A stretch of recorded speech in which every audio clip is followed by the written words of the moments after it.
जय श्री राम दोस्तों, आपका स्वागत है ममता हिंदी कहानियां चैनल में। यहाँ पर आपको मिलेंगी दिल को छू जाने वाली प्रेरणादायक कहानियां। अगर आपको हमारी कहानियां पसंद आए तो वीडियो को लाइक करें, चैनल को सब्सक्राइब करें और अपने सुझाव कमेंट में जरूर दें। आपके सहयोग से आपका अपना चैनल ज्यादा से ज्यादा लोगों तक पहुंच पाए। धन्यवाद।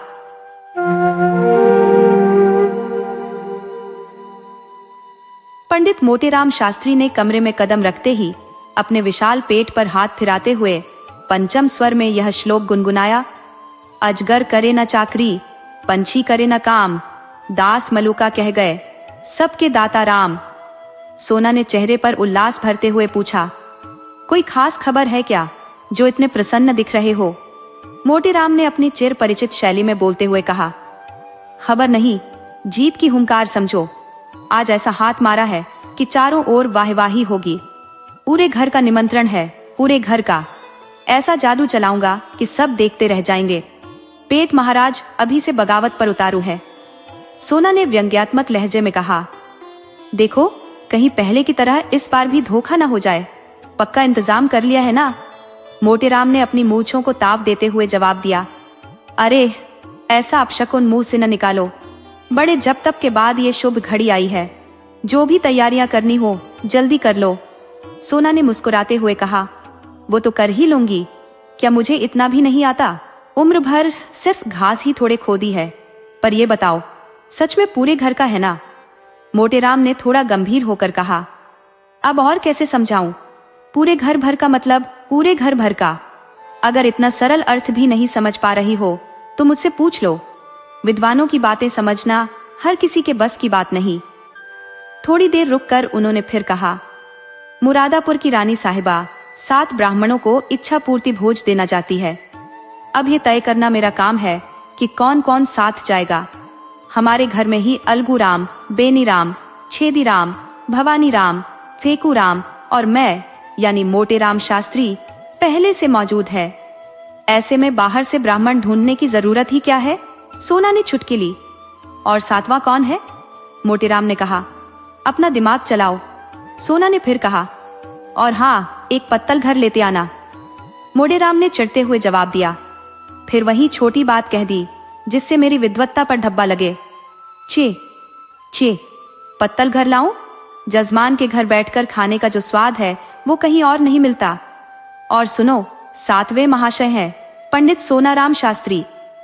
सोना ठाका मारते हुए बोली, अब ये कैसी दिल लगी है? भला मैं कैसे जाऊंगी? मोतीराम ने विद्वतापूर्ण अंदाज में कहा, यही तो कठिन मौके होते हैं जब विद्या का असली उपयोग होता है। समझदार व्यक्ति अवसर को अपने अनुकूल बना लेता है और मूर्ख केवल अपने भाग्य को कोसता है। सोना देवी और सोनाराम शास्त्री में क्या फर्क है ये जान लो। केवल परिधान की बात है। परिधान का अर्थ जानती हो?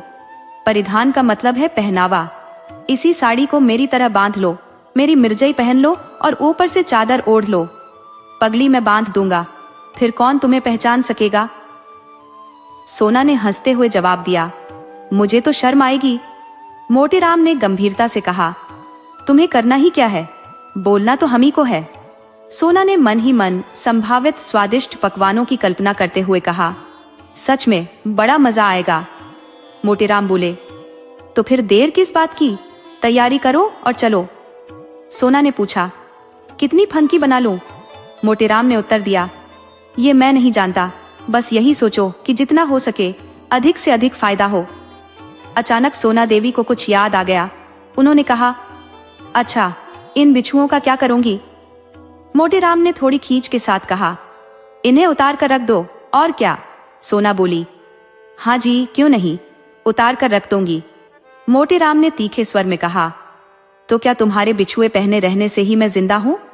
मेरी जिंदगी पौष्टिक भोजन से चलती है, न कि तुम्हारे बिछुओं के पुण्य से। सोना मुस्कुराई, नहीं भाई, मैं बिछुए नहीं उतारूंगी। मोतीराम ने कुछ सोचते हुए कहा, अच्छा पहने चलो, इसमें कोई बड़ी बात नहीं। गोवर्धनधारी यह बाधा भी हल कर देंगे। बस पैरों में कुछ कपड़े लपेट लेना। मैं कह दूंगा कि इन पंडित जी को हाथी पांव हो गया है। क्यों, कैसी तरकीब है?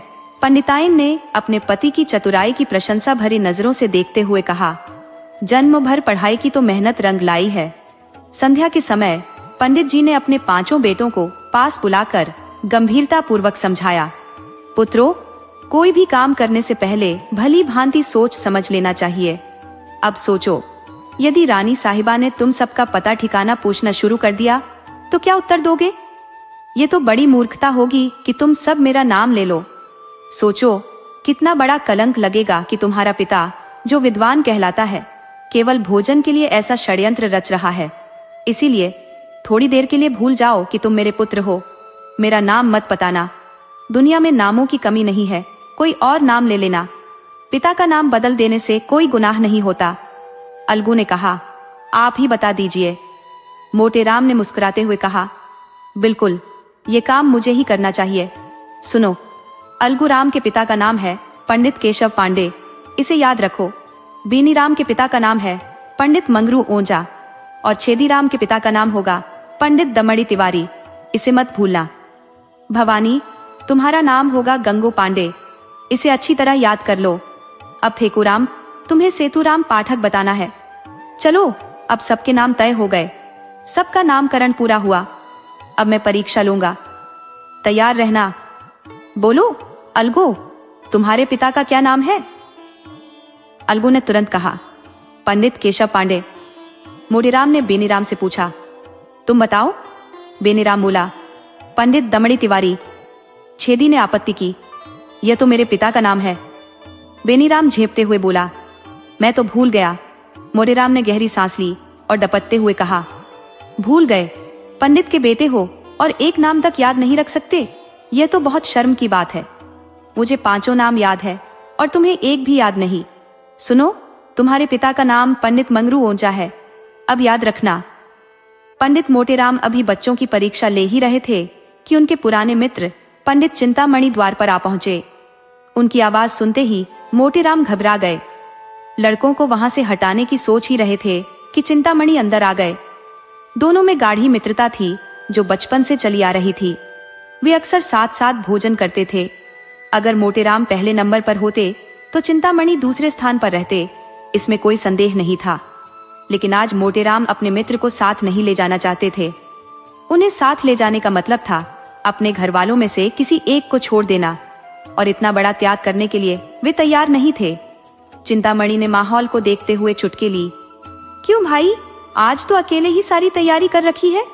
लगता है आज बड़ी दावत उड़ाने का इरादा है। मोटेराम ने दुखी होकर कहा, मित्र, ऐसी बात मत करो। ऐसा कभी हुआ है कि मुझे कोई मौका मिले और मैंने तुम्हें न बताया हो? शायद समय का फेर है या ग्रहों की चाल उलटी पड़ गई है। अब तो झूठे को भी कोई न्योता नहीं देता। चिंतामणि ने शक भरे स्वर में कहा, कोई न कोई बात तो है ही, नहीं तो ये बच्चे यहाँ क्यों जमा है? मोटेराम बोले, तुम्हारी यही बातें मुझे चिढ़ाती हैं। लड़कों की परीक्षा ले रहा हूँ, ब्राह्मण के लड़के हैं, 4 अक्षर पढ़े बिना इनकी पूछ कौन करेगा? चिंतामणि को अभी भी विश्वास नहीं हुआ। उन्होंने सोचा, बच्चों से ही असलियत पता चल सकती है। सबसे छोटे फेकूराम से पूछा, क्या पढ़ रहे हो बेटा, हमें भी सुनाओ। मोटेराम ने फेकूराम को बोलने का मौका नहीं दिया। डर था कि वह सब पोल खोल देगा। उन्होंने कहा, अभी यह क्या पढ़ेगा, दिन भर तो खेलता रहता है। फेकूराम ने भी राहत की सांस ली।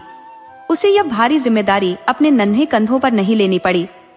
बालक ने गर्व से सीना चौड़ा करते हुए कहा, हमको तो सब याद है पंडित सेतुराम पाठक, हम सब कुछ याद कर ले और फिर भी तुम कहो कि हम हमेशा खेलते रहते हैं। ये कहकर उसने रोने का अभिनय शुरू कर दिया। चिंतामणि ने बच्चे को अपने गोद में उठा लिया और प्यार से बोले, नहीं बेटा, तुमने तो अपना पाठ बहुत अच्छा सुनाया, तुम बड़े मेहनती हो, लेकिन यह सेतुराम पाठक कौन है बेटा? यह सुनकर मोटेराम झुंझला गए और बोले, तुम भी बच्चों की बातों पर ध्यान देने लगे, किसी का नाम सुन लिया होगा। फिर उन्होंने फेको की तरफ मुड़ते हुए कहा, जा बाहर खेल। चिंतामणि अपने मित्र की असहजता को भांप गए। उन्हें समझ आ गया कि यहाँ कोई न कोई रहस्य छिपा हुआ है। उन्होंने बहुत सोच विचार किया, लेकिन सेतुराम पाठक का अर्थ समझने में असमर्थ रहे। अपने मित्र की इस चालाकी पर वे मन ही मन क्षुब्ध हो गए और बोले, ठीक है, तुम अपनी पाठशाला चलाओ, मैं चलता हूँ। आज तुम्हारी मित्रता की असल परीक्षा हो गई। चिंतामणि बाहर निकल गए। मोटेराम के पास उन्हें रोकने का समय नहीं था। वे फिर से परीक्षा लेने में लग गए। सोना ने पीछे से कहा, मना लो, रूठे हुए चले गए हैं, फिर परीक्षा ले लेना। मोटेराम बोले, जब जरूरत पड़ेगी तब मना लूंगा। जैसे ही इन्हें निमंत्रण की खबर मिलेगी सारा गुस्सा शांत हो जाएगा। अच्छा भवानी, तुम्हारे पिता का क्या नाम है, बोलो। भवानी ने तपाक से उत्तर दिया, गंगू पांडे। मोटेराम ने फेकू से पूछा, और तुम्हारे पिता का नाम? फेकू ने थोड़ी खींच के साथ कहा, अरे बता तो दिया, फिर भी कहते हैं पढ़ता नहीं हूं। मोटेराम ने हंसते हुए कहा, अच्छा हमें भी एक बार बता दो। फेकू ने जवाब दिया, सेतुराम पाठक। मोटेराम ने प्यार से कहा, बहुत बढ़िया, हमारा लड़का तो बड़ा राजा है, आज तुम्हें अपने साथ बैठाकर सबसे अच्छा खाना खिलाएंगे। सोना ने मुस्कुराते हुए कहा, हमें भी कोई नाम दे दो। मोटेराम ने शरारत भरी मुस्कान के साथ कहा, तुम्हारा नाम है पंडित मोहन सरूख सुकुल। ये सुनकर सोना शर्मा गई और सिर झुका लिया। इसके बाद सोना बच्चों को तैयार करने लगी। उधर फेको उत्साह से घर के बाहर निकल आया। पंडित चिंतामणि, जो रूठ कर बाहर चले गए थे लेकिन उत्सुकता के कारण द्वार पर ही रुके हुए थे, फेकू को देखकर मुस्कुराए। उन्होंने उसे गोद में उठाकर पूछा, बेटा कहाँ निमंत्रण है? उनकी आवाज धीमी थी, लेकिन न जाने कैसे मोटेराम के कानों तक बात पहुंच गई। वे फौरन बाहर आ गए और देखा कि चिंतामणि फेकू से कुछ पूछ रहे हैं। चिंतामणि ने झट से लड़के का हाथ थाम लिया और उसे अपने मित्र की गोद से छीनने की कोशिश की, लेकिन मोटेराम जी अभी तक अपने सवाल का जवाब सुनने के इच्छुक थे। नतीजतन वे लड़के का हाथ छुड़ाकर उसे लेकर अपने घर की ओर भाग खड़े हुए। मोटेराम जी यह दृश्य देखकर चिल्लाते हुए उनके पीछे पीछे दौड़ पड़े। तुम इसे क्यों ले जा रहे हो, बदमाश? सुन लो चिंतामणि, अगर इसे नहीं छोड़ा तो परिणाम अच्छा नहीं होगा। आगे से तुम्हें किसी दावत में नहीं ले जाऊंगा, समझ रहे हो ना? अब लड़के को उतार दो। पर चिंतामणि ने उनकी कोई बात नहीं सुनी। वे सरपट भागते चले गए। जहां उनकी चाल फुर्तीली और तेज थी, वहीं मोटेराम जी के लिए हर कदम भारी पड़ रहा था। वे बैल की तरह हांफते हुए धीमी रफ्तार से पीछे पीछे भागे। बावजूद इसके वे हार मानने को तैयार नहीं थे। नगर में यह नजारा ऐसा लग रहा था जैसे दो जंगली गैंडे चिड़ियाघर से भागकर आपस में रेस लगा रहे हो। सैकड़ों लोग इस तमाशे का आनंद उठाने लगे। बच्चे तालियां बजाते हुए पीछे पीछे दौड़ रहे थे। संभवतः यह दौड़ चिंतामणि के घर जाकर खत्म होती, लेकिन मोटेराम जी की धोती ने बीच में धोखा दे दिया। उलझकर वे गिर पड़े। चिंतामणि ने पीछे मुड़कर देखा तो मोटेराम को जमीन पर पड़े हुए पाया। वे रुक गए और फेकूराम से पूछा, क्यों बेटा, ये नेवता आखिर कहाँ है? फेकू ने चतुराई से कहा, अगर मैं बता दूं तो मिठाई दोगे ना? चिंतामणि मुस्कुराकर बोले, हाँ मिठाई दूंगा, अब बताओ। फेकू ने जवाब दिया, रानी के यहाँ। चिंतामणि ने हैरानी से पूछा, कौन सी रानी?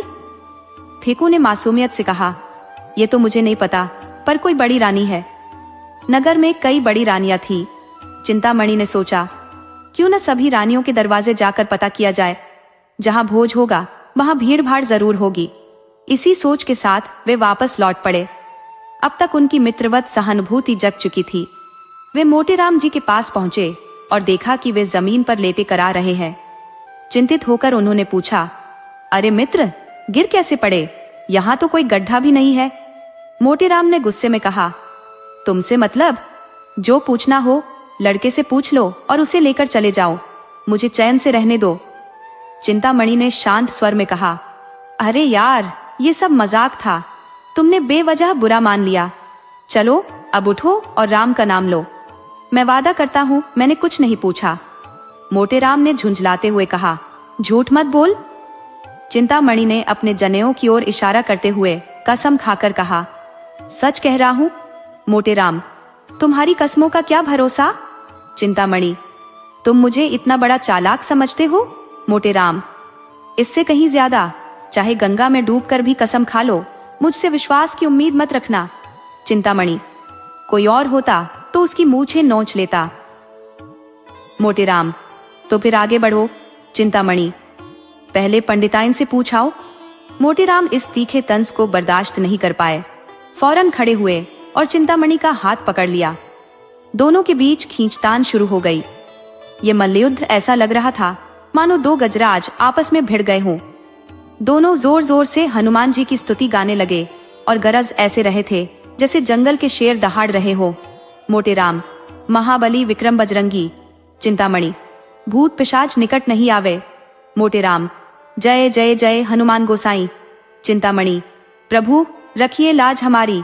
मोटे राम गुस्से में, ये हनुमान चालीसा में नहीं लिखा है। चिंतामणि, ये मेरी अपनी रचना है, तुम्हारी तरह रटंत विद्या का सहारा नहीं लेता, जितना कहोगे उतना लिख दूंगा। मोटे राम, अबे अगर हम लिखने पर आए तो एक दिन में लाखों स्तुतियां रच डालें, पर इतना समय किसके पास है। अब मल्लयुद्ध एक गंभीर वाकयुद्ध में बदल चुका था। दोनों अपने अपने लेखन कौशल की डींगे हाँकने में मशगूल थे।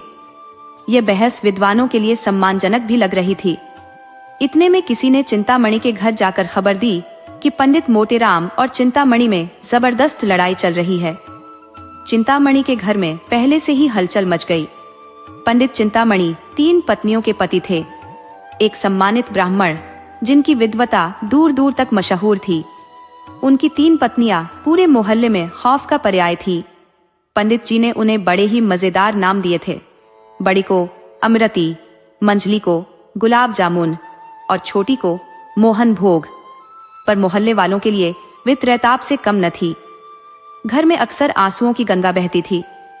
पंडित जी ने कभी खून की नदियां नहीं बहाई, लेकिन शब्दों के बाण जरूर छोड़े। संकट के समय ये तीनों महिलाएं एकजुट हो जाती थी। जब उन्हें पता चला कि पंडित चिंतामणि संकट में है, तो वे त्रिदोष की तरह कुपित होकर मोर्चा संभालने के लिए तैयार हो गईं।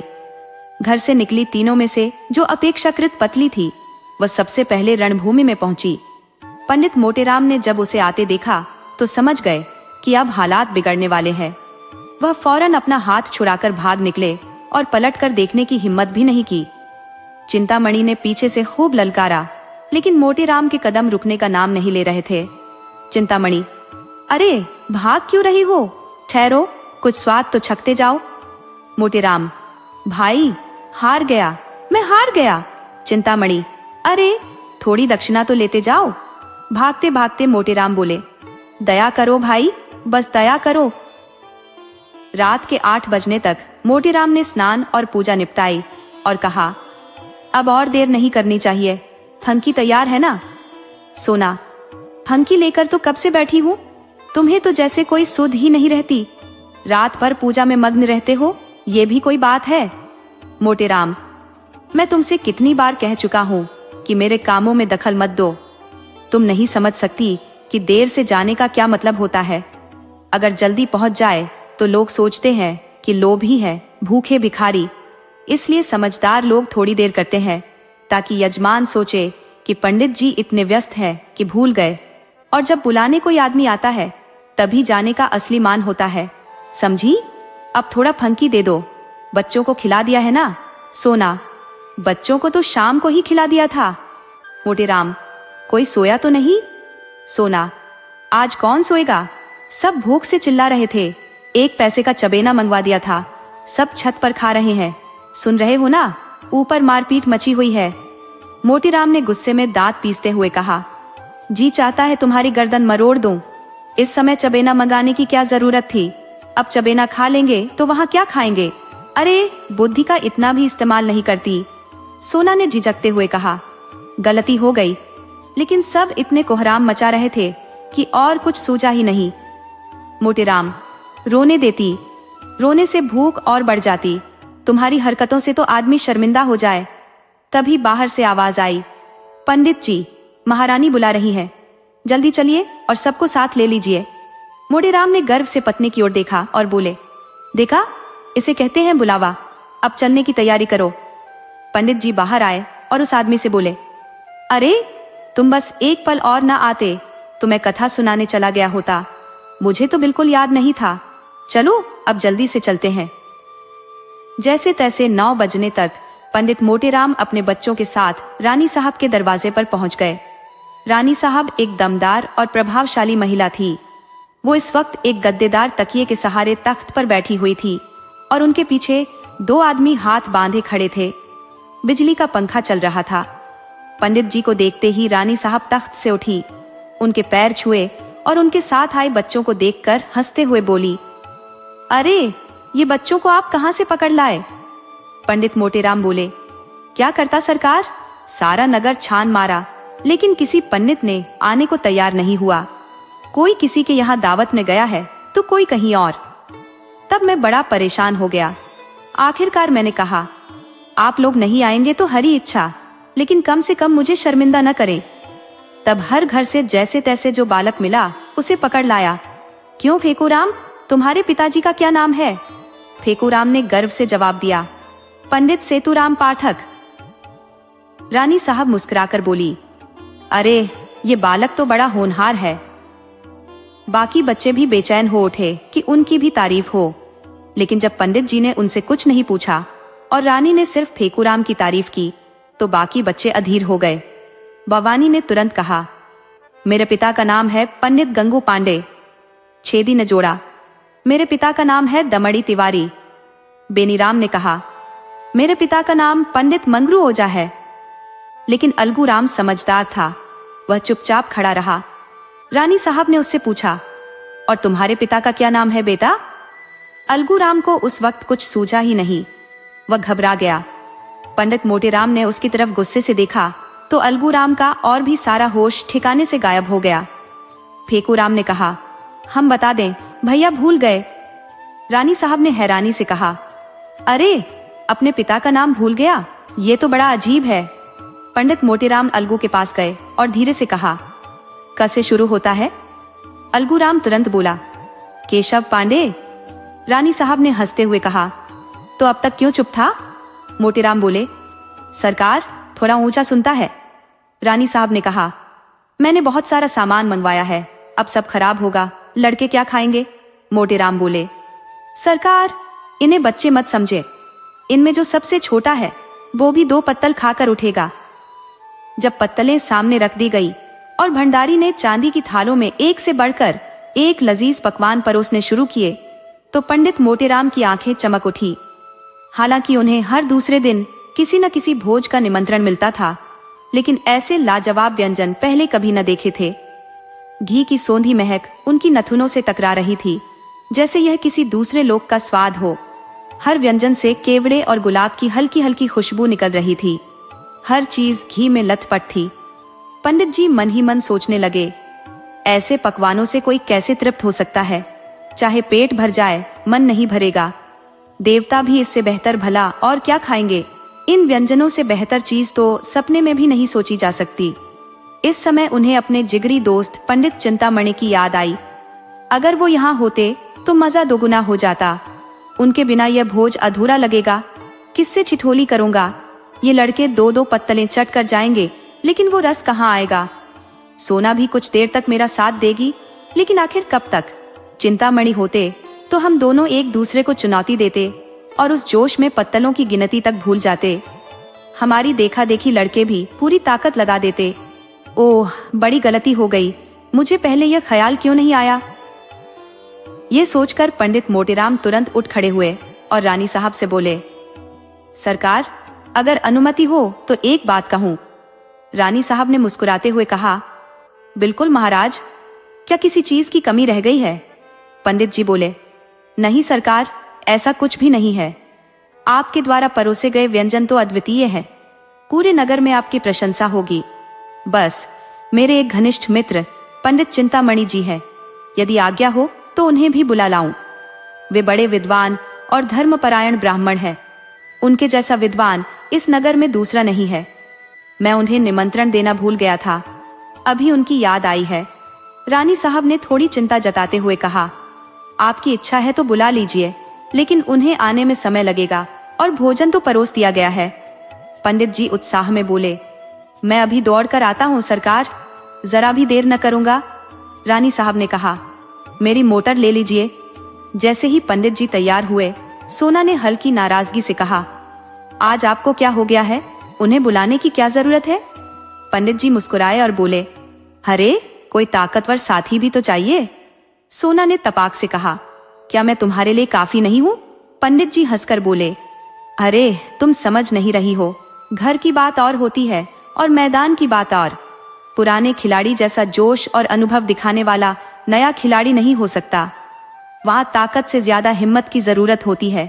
बस यहाँ भी वही समझो, झंडे गाड़ दूंगा, देख लेना। सोना, कहीं लड़के सो गए तो मोटे और भूख तेज हो जाएगी, जगह तो मैं लूंगा। सोना, देख लेना, आज वह तुम्हें मात देगा। उसके पेट में तो जैसे भूख का कोई पटारा है। मोटे, बुद्धि का हर जगह वर्चस्व होता है। ऐसा मत सोचो कि खाना खाने में कोई विद्या नहीं होती, इसका भी एक शास्त्र है। मथुरा के शनिचरानंद महाराज ने इसे लिखा है। चतुर व्यक्ति कम जगह में गृहस्थी का सारा सामान व्यवस्थित कर सकता है, जबकि अनाड़ी आदमी ढेर सारी जगह लेकर भी सोचता रह जाता है कि क्या कहाँ रखे। गंवार इंसान पहले ही हड़बड़ाहट में खाने बैठता है और तुरंत एक लौटा पानी पीकर ठस हो जाता है, लेकिन चतुराई से खाने वाला इंसान धीरज से खाता है। उसे निवाला नीचे उतारने के लिए पानी की जरूरत नहीं पड़ती। धीमे धीमे खाने से खाना सुपाच्य भी हो जाता है। चिंतामणि, मेरे सामने क्या टिकेगा। इधर चिंतामणि अपने आंगन में उदासी में डूबे बैठे थे। जिस व्यक्ति को उन्होंने अपना परम मित्र माना था, जिसके लिए वे अपने प्राण तक अर्पित करने को तैयार रहते थे, उसी ने आज ऐसा विश्वासघात किया। विश्वासघात भी ऐसा कि उन्हें पूरी तरह उपेक्षित कर दिया। पंडित मोटेराम के घर से कुछ घटता तो नहीं था। अगर वे उन्हें साथ ले जाते तो क्या रानी साहब बुरा मान जाती। स्वार्थ जब हावी हो तो अपने पराये की परवाह कौन करता है। उन पकवानों की कल्पना मात्र से चिंतामणि का मुंह पानी पानी हो रहा था। अब तक तो थालें सज चुकी होंगी, अब भंडारी अमिरतियों से भरी थाल लेकर आ गया होगा। कितनी सुंदर, कोमल, कुरकुरी और रसीली अमिरतियां होंगी। और अब तो बेसन के लड्डू भी आ गए होंगे। कितने गोल मटोल, मेवों से ठूसे हुए, घी से चिपचिपाते लड्डू होंगे, जो मुंह में रखते ही पिघल जाते होंगे। ओह, अब तो मोहन भोग भी आ गया होगा। हाय रे भाग्य, मैं यहाँ पड़ा पड़ा गुस्से से सड़ रहा हूँ और वहां ऐसी दावत चल रही है। बड़े निर्दयी हो मोटेराम, तुमसे ऐसी निष्ठुरता की आशा नहीं थी। अमृति देवी ने समझाने की कोशिश की। तुम इतना हताश क्यों हो रहे हो, पितृपक्ष आने ही वाला है, ऐसे न जाने कितने अवसर मिलेंगे। चिंतामणि झुंझलाकर बोले, आज तो सुबह किसी मनहूस का मुंह देखकर उठा था। लाओ तो पतरा, देखो आज का समय कैसा है। अब मुझसे इंतजार नहीं होता, सारा नगर छान मारूंगा, कहीं तो उनका सुराग मिलेगा। मेरी नासिका भी दाहिनी दिशा में चल रही है। अचानक मोटर की आवाज ने सन्नाटा तोड़ा। मोटर की बत्ती से पूरे आंगन में उजाला हो गया। खिड़की से झांकते हुए उन्होंने देखा कि मोटेराम मोटर से उतर रहे हैं। एक गहरी सांस लेकर चारपाई पर जैसे ढह पड़े। मन ही मन बुदबुदाए, यह नालायक भोजन करके अब यह मेरी नाक रगड़ने आ रहा है। अमिरति देवी ने खींच कर पूछा, कौन है इतनी रात गए दरवाजा पीट रहा है।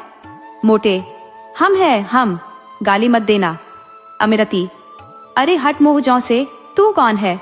कहते हैं हम हैं हम, कौन जाने तू कौन है। मोटे, अरे मेरी आवाज भी नहीं पहचानती क्या, हम हैं तुम्हारे देवर। अमिरति, दूर हट, तेरा मुंह जल जाए, देवर बनता है, चल हट। मोटे, अरे हम हैं मोटेराम शास्त्री, क्या इतनी भी पहचान नहीं रही हो। चिंतामणि जी घर में है क्या।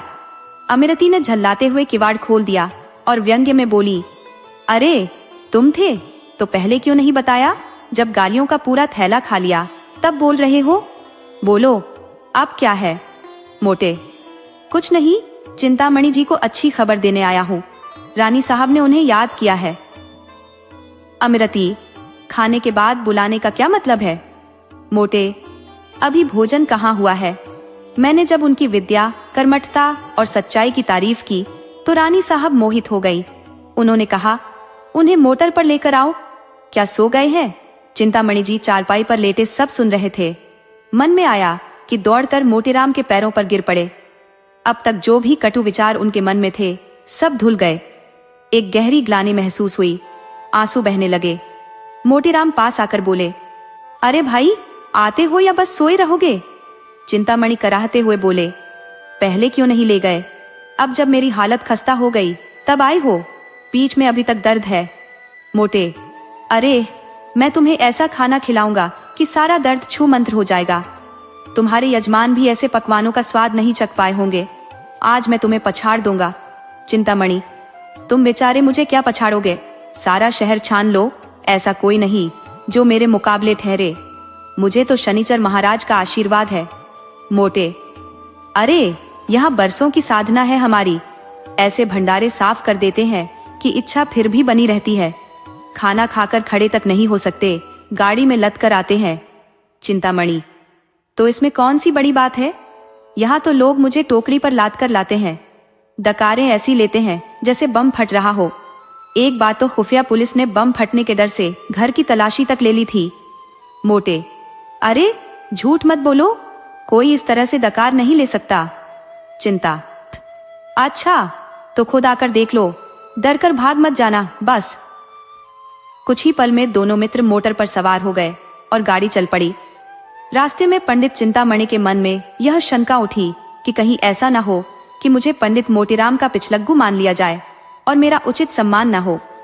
उधर पंडित मोतीराम को यह डर सताने लगा कि कहीं यह महाशय मेरे प्रतिद्वंद्वी न बन जाए और रानी साहब पर अपना प्रभाव न जमा ले। दोनों अपनी अपनी चालें सोचने में मशगूल थे। जैसे ही मोटर रानी साहब के भवन पर पहुंची, दोनों उतरे। अब मोटेराम की इच्छा थी कि पहले वे रानी के पास पहुंचकर यह कह दे कि पंडित को ले आया हूं। वहीं चिंतामणि सोच रहे थे कि पहले पहुंचकर रानी साहब पर अपनी छाप छोड़ दे। दोनों ने तेज कदमों से चलना शुरू किया। क्योंकि चिंतामणि हल्के फुल्के थे, वे थोड़ा आगे निकल गए। ये देखकर मोटेराम दौड़ने लगे। चिंतामणि ने भी अपनी गति बढ़ा दी। देखते ही देखते ये एक घुड़दौड़ का दृश्य बन गया। ऐसा लग रहा था मानो दो गैंडे आपस में होड़ कर रहे हों। अंत में मोटेराम हांफते हुए बोले, राजसभा में दौड़कर पहुंचना शोभा नहीं देता। चिंता, तो तुम धीरे धीरे आओ, कौन कह रहा है दौड़ने को? मोटे, जरा रुक जाओ, मेरे पैर में कांटा चुभ गया है। चिंता, तो निकाल लो कांटा, मैं तब तक आगे बढ़ता हूं। मोटे, मैं ना होता तो रानी तुम्हें पूछती भी नहीं। मोटेराम ने तरह तरह के बहाने बनाए, लेकिन चिंतामणि ने एक भी न सुनी। भवन के भीतर पहुंचने पर देखा कि रानी साहब कुछ लिख रही थी और बार बार द्वार की ओर देख रही थी। तभी पंडित चिंतामणि उनके सामने जा खड़े हुए और बोल पड़े, हे यशोदे, तू बालकेशव मुरार नामा।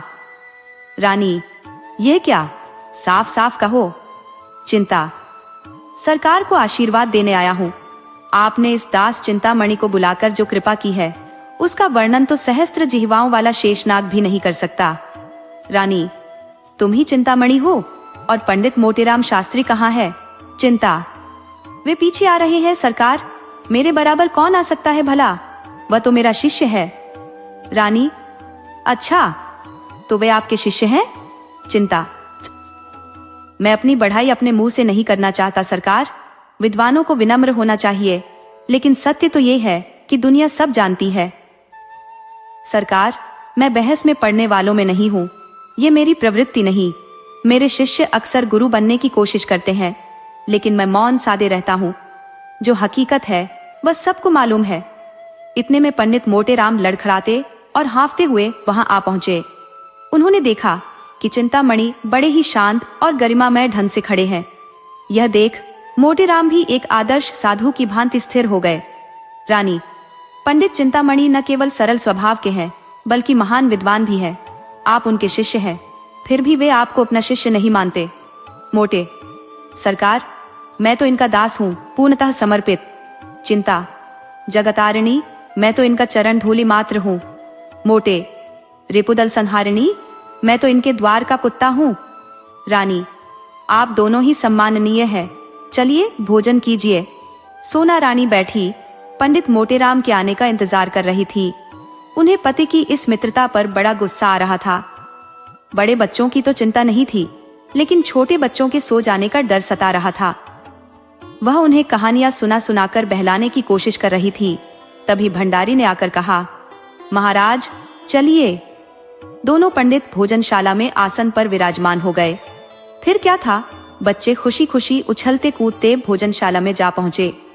वहां देखा कि दोनों पंडित आमने सामने बैठे, जैसे कोई महायुद्ध छेड़ने को तैयार हों। दोनों अपने अपने कौशल के प्रदर्शन हेतु उतावले हो रहे थे। चिंता। भंडारी जी, तुम परोसने में इतनी देर क्यों करते हो? क्या भीतर जाकर सोने लगते हो? भंडारी। अरे चुपचाप बैठे रहो, जो कुछ होगा सब आ जाएगा। क्यों बेचैन होते हो? तुम्हारे अलावा और भी लोग हैं यहाँ? मोटे। भाई, भोजन से पहले थोड़ा इसकी खुशबू का आनंद तो लो। चिंता। अजी, खुशबू का चक्कर भगवान लोगों का होता है, हम तो सीधे भोजन पर ध्यान लगाते हैं। मोटे। अच्छा बताओ, पहले किस व्यंजन से शुरुआत करोगे? चिंता। मैं खुद अंदर जाकर सब कुछ ले आता हूँ।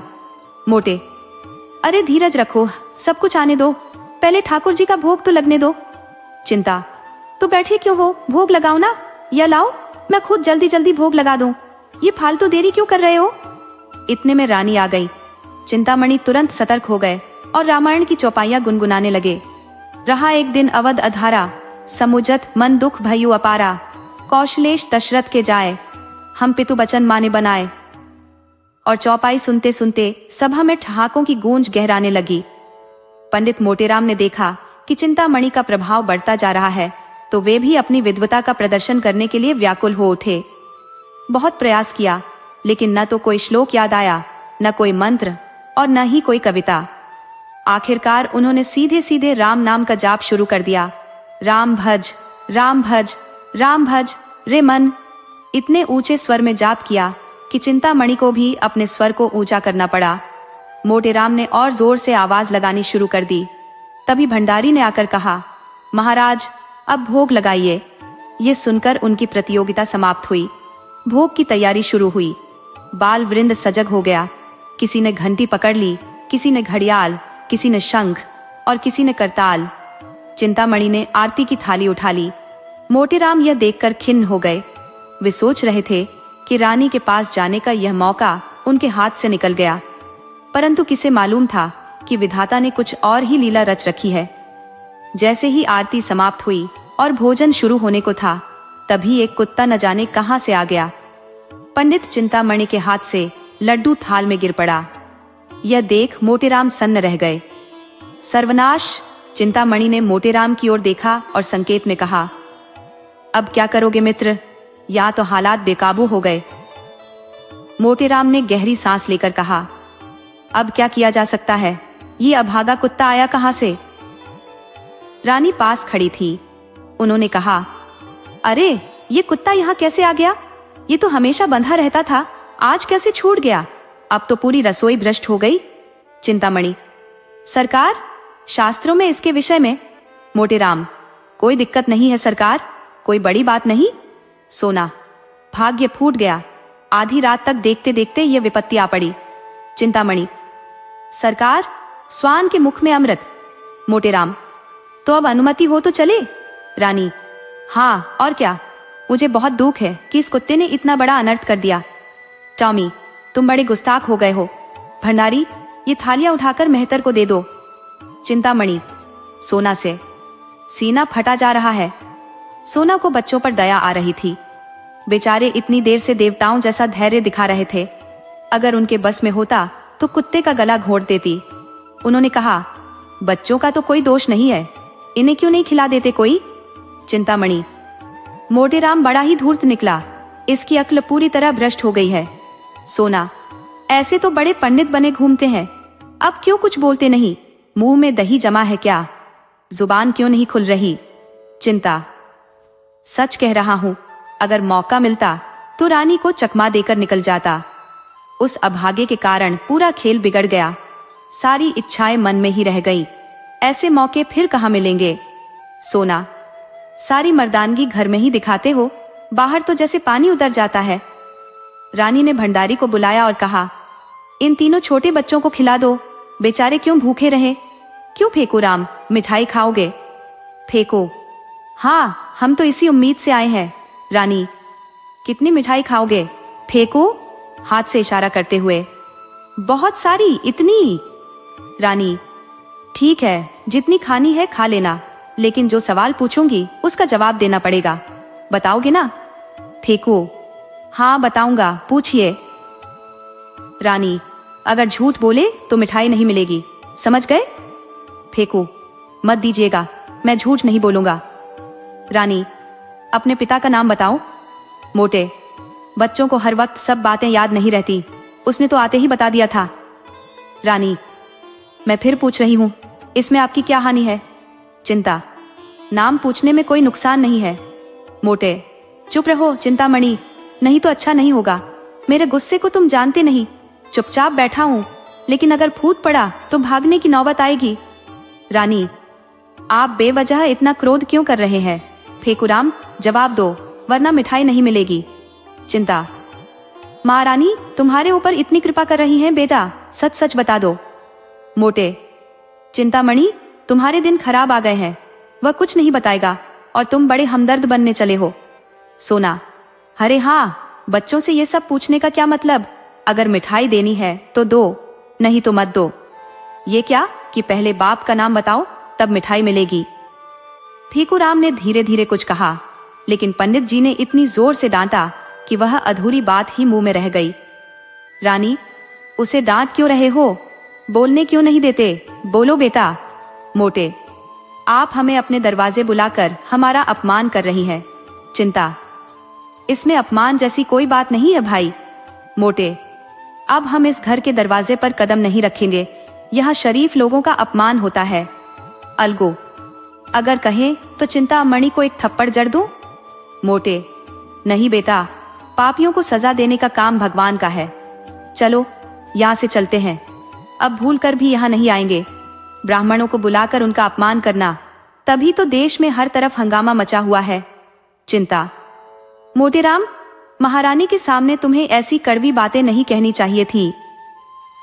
मोटे, बस मौन ही रहो, नहीं तो सारा गुस्सा तुम्हारे सिर ही फूटेगा। माता पिता का कोई अता पता नहीं और यहाँ ब्राह्मण बनने की धुन में हो। तुम्हें कौन कहता है ब्राह्मण? चिंता, जो भी कहना है कह लो। चंद्रमा पर थूकने से थूक अपने ही चेहरे पर गिरता है। जब तुम धर्म का एक गुण भी नहीं जानते तो तुमसे क्या चर्चा करूं? ब्राह्मण को सहनशील होना चाहिए। मोटे, तुम पेट के गुलाम हो, केवल चापलूसी कर रहे हो ताकि कोई थाली भोजन की मिल जाए। यहाँ मर्यादा की बड़ी बात करते हो। चिंता, कहाँ तो भाई, तुम बड़े मैं छोटा, अब और क्या कहूँ? तुम सत्य बोलते होगे। मैं ब्राह्मण नहीं, शूद्र हूँ। रानी, ऐसा मत कहिए चिंतामणि जी। मोटे, गुस्से में, अगर इसका बदला न लिया तो मेरा नाम बदल देना। ये कहते हुए पंडित मोटेराम बच्चों के साथ बाहर चले गए और भाग्य को कोसते हुए अपने घर लौट गए। बार बार पछताते रहे कि आखिर इस दुर्जन चिंतामणि को बुलाने की मूर्खता क्यों की। सोना, सारा भांडा फूटते फूटते बचा। फेकुआ अगर नाम बता देता तो क्या होता? फेंको, और क्या, वह तो सच सच पूछ रही थी। मोटे, चिंतामणि ने अपनी चालाकी दिखा दी, अब वह मजे से भोज करेगा। सोना, तुम्हारी कोई विद्या काम नहीं आई, वह तो सारा खेल जीत गया।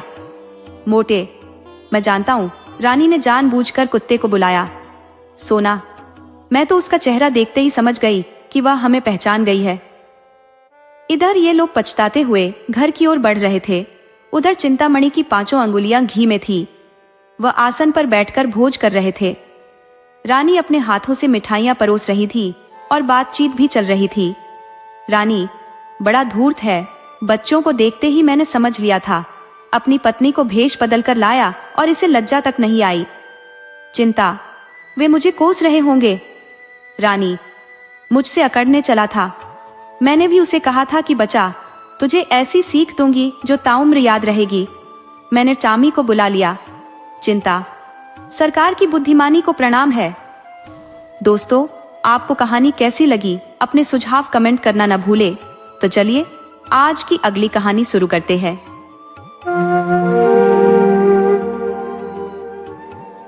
दुनिया में कुछ लोग ऐसे होते हैं जो किसी के नौकर नहीं होते, फिर भी सबकी सेवा में लगे रहते हैं, जिनके पास अपना कोई निजी काम नहीं होता, मगर वे कभी भी खाली बैठने की फुर्सत नहीं निकाल पाते। जामिद उन्हीं व्यक्तियों की श्रेणी में आता था। वह पूर्णतः निश्चिंत स्वभाव का था, न किसी से मित्रता करता न किसी से दुश्मनी। जिसने भी उससे थोड़ा मुस्कुराकर बात की, वह उसके लिए बिना कीमत का सेवक बन गया। बेवजह के काम करने में उसे विशेष आनंद आता था। गांव में अगर कोई बीमार पड़ जाता तो वह तुरंत उसकी सेवा के लिए पहुंच जाता, चाहे आधी रात को हकीम के घर दौड़ना पड़े या किसी दुर्लभ जड़ी बूटी के लिए जंगल खंगालना पड़े, वह हर कार्य में तैयार रहता।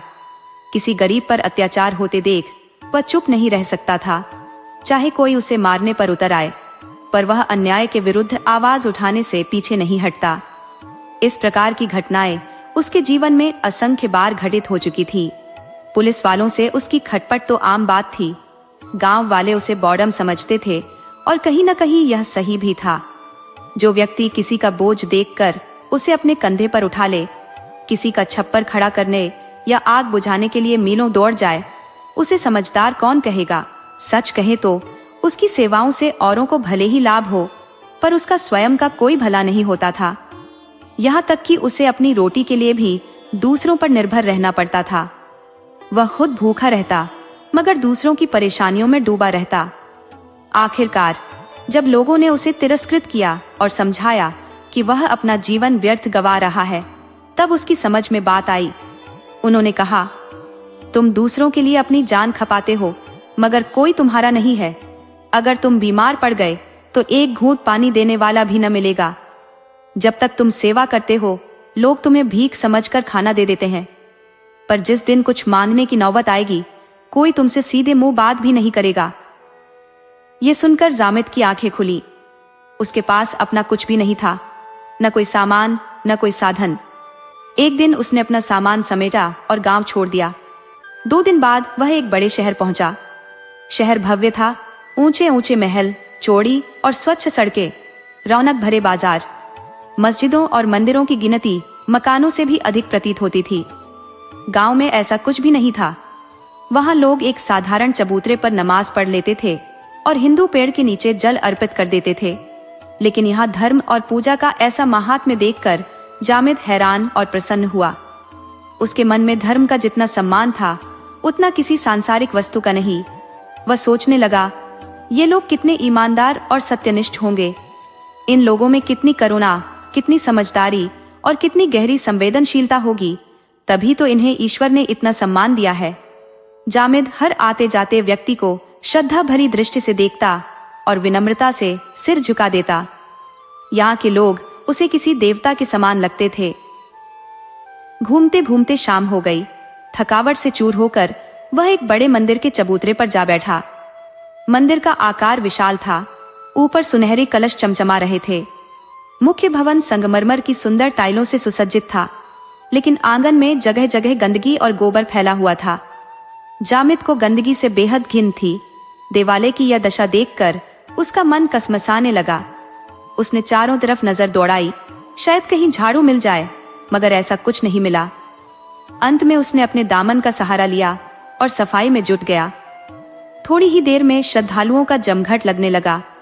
उन्होंने जामिद को चबूतरे की सफाई करते देखा तो आपस में खुसुर फुसुर करने लगे। मुसलमान तो है, शायद मेहतर हो। नहीं, मेहतर अपने कपड़ों से सफाई नहीं करता, कोई सनकी होगा। हो ना हो, उधर का कोई भेदिया है, चेहरे से तो भोला भाला दिखता है। हसन निजामी का कोई शागिर्द होगा। अजी, गोबर के लालच में सफाई कर रहा है, भटियारा जान पड़ता है। एक ने पास आकर पूछा, अरे बे, गोबर तो नहीं ले जाएगा? कहाँ से आया है? जामिद ने सहजता से उत्तर दिया, परदेसी मुसाफिर हूँ मालिक, मुझे गोबर लेकर क्या करना है? ठाकुर जी का मंदिर देखा तो सोचा बैठ जाऊं, दंदगी देखी तो लगा सफाई कर दूं। यहाँ तो धर्मात्मा लोग आते होंगे, उनका ध्यान रखना चाहिए। तू तो मुसलमान है ना? ठाकुर जी तो सबके हैं साहब, क्या हिंदू हो क्या मुसलमान। तू ठाकुर जी को मानता है? जिसने हमें पैदा किया उसे न मानूंगा तो किसे मानूंगा साहब। ये सुन भक्तों में चर्चा शुरू हो गई। देहाती लगता है, पकड़ लो इसे, कहीं भाग न जाए। जामिद को पकड़ लिया गया, लेकिन सेवा सत्कार के साथ उसे रहने के लिए एक हवादार मकान दिया गया। दिन में 2 वक्त बढ़िया भोजन मिलता। 4-5 लोग हमेशा उसके साथ रहते। जामिद को भजन गाने का शौक था और उसकी आवाज में अद्भुत मिठास थी। वह मंदिर में भजन कीर्तन करता और उसका स्वर इतना मधुर था कि लोग खींचे चले आते। भक्तों को विश्वास हो गया कि ये व्यक्ति भगवान का भेजा हुआ वरदान है। एक दिन मंदिर में बड़ा आयोजन हुआ। आंगन में शानदार व्यवस्था की गई। जामिद का सिर मुंडवा दिया गया, उसे नए वस्त्र पहनाए गए। हवन हुआ, और जामिद के हाथों से मिठाई बांटी गई। जामिद अपने मेजबानों की उदारता और उनके धर्मनिष्ठ स्वभाव का और भी अधिक कायल हो गया।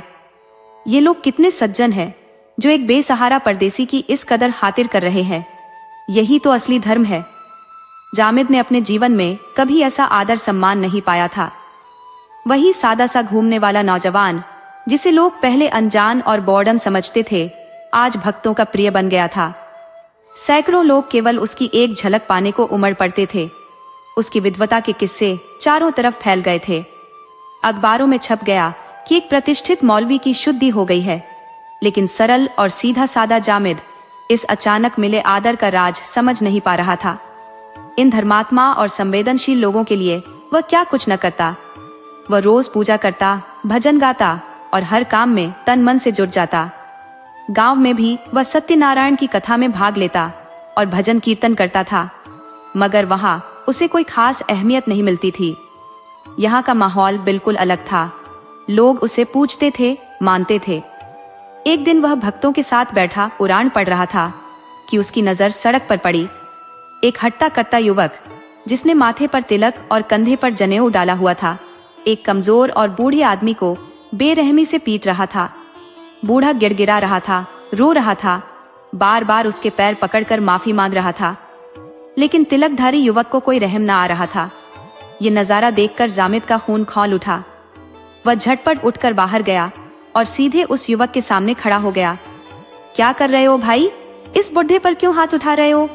जरा भी तरस नहीं आता तुम्हें? युवक गुर्रा कर बोला। मारते मारते इसकी हड्डियां तोड़ दूंगा। आखिर इसने ऐसा क्या गुनाह किया है?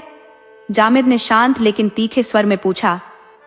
इसकी मुर्गी हमारे घर में घुस आई थी और पूरा घर गंदा कर दिया। तो क्या इसने मुर्गी को सिखाया था कि जाओ घर गंदा कराओ? जामिद ने चुभते लहजे में पूछा।